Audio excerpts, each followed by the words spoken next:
Bonjour ou bonsoir, tout dépend à l'heure à laquelle vous me regardez. Alors aujourd'hui, j'avais envie de vous parler d'un sujet très important, même si je suis souriante, hein, ça n'empêche pas quand même d'avoir le sourire et d'être heureuse d'être en vie. Bon, alors il s'agit des erreurs et de la trahison. Il est vrai que chacun dans sa vie connaît des épisodes un petit peu douloureux où il y a des trahisons. Nous faisons confiance à des... Et là, je parle de mon cas personnel. On fait confiance à des amis, on fait confiance à des proches, à de la famille, on fait confiance à du voisinage. Et puis, on se confie, on raconte un petit peu de notre vie, de nos problèmes, etc. Et finalement, arrive à un moment donné, on se rend compte qu'on n'aurait jamais dû le faire puisque ces personnes, un jour ou l'autre, peuvent vous trahir et peuvent se retourner contre vous parce que malheureusement, souvent, l'argent achète beaucoup de choses.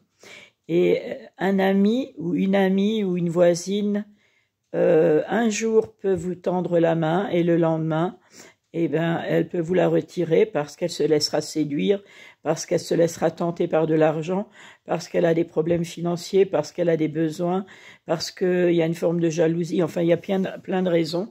Et c'est aussi bien dans le cadre de la famille qu'à l'extérieur. Donc, voilà, c'était... et ça, c'est simplement en ce qui me concerne moi.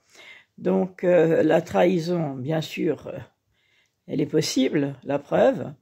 Et ce qu'il faut en retenir de tout ça, c'est que nous faisons tous des erreurs. Nous, par exemple, nous pouvons avoir des erreurs de jugement.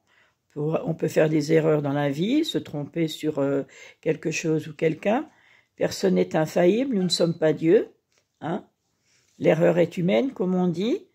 Et donc, il faut être suffisamment résilient et suffisamment humble pour savoir reconnaître aussi lorsqu'on fait des erreurs et se dire que de toute façon, ce sont des leçons de vie à apprendre parce que pour évoluer, nous devons tous apprendre.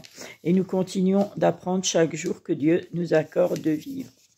Alors, d'autre part, il y a également quelque chose dont je voulais vous parler, puisque, pour finir quand même sur une note un peu plus légère, ce que je trouve admirable et émouvant lorsque je vais me promener, lorsque je vais à l'endroit où je vais me restaurer régulièrement, ce que je trouve vraiment admirable, c'est les vieilles personnes, les vieux couples qui se tiennent la main et qui certainement, dans leur vie, ont dû traverser bien des tempêtes et malgré tout, ils sont ensemble.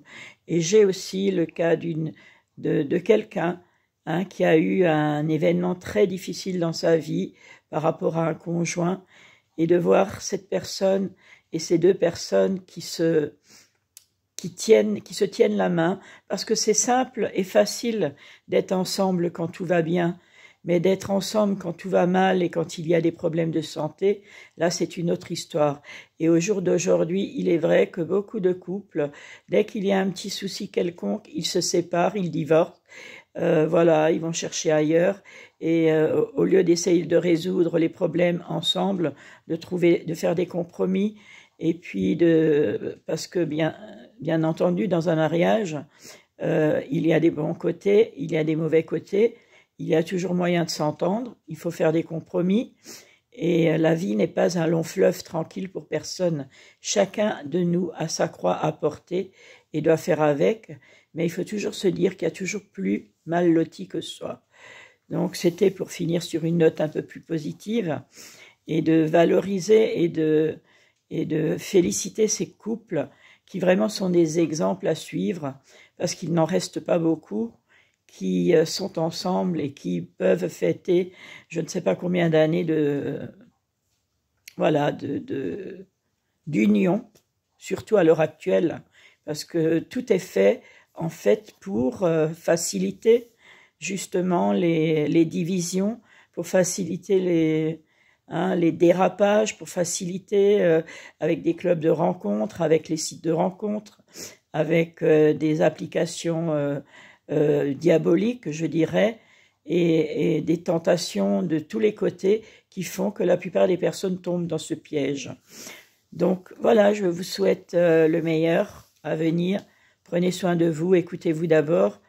Que Dieu vous bénisse. Et je dirais que pour terminer, parce que c'est le plus important, le meilleur des amis que nous puissions avoir chacun dans tout ce cheminement que nous faisons. Et celui qui ne nous trahit jamais, c'est Dieu.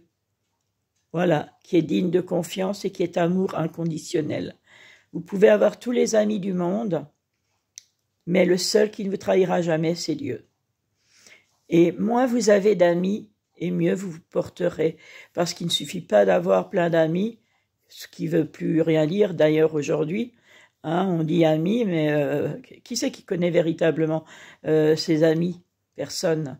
C'est comme, est-ce que vous connaissez véritablement vos voisins? C'est la même chose, on pourrait faire une série sur « Connaissez-vous vraiment vos amis ?» Vous seriez très surpris de savoir qui ils sont réellement derrière votre dos. Voilà, vous entendez mon petit prince qui roucoule, il valide ce que je viens de dire. Donc je vous souhaite à nouveau une bonne journée, une bonne soirée, prenez soin de vous. Écoutez-vous d'abord, faites-vous du bien, réfléchissez à votre cœur, emmenez votre cerveau avec, et puis que le meilleur soit à venir, et que Dieu vous bénisse et vous garde. Je vous aime. Gros bisous, et merci pour votre écoute, pour votre attention, vos abonnements, et votre intérêt à mes petites vidéos. À bientôt pour une autre vidéo. Je vous aime.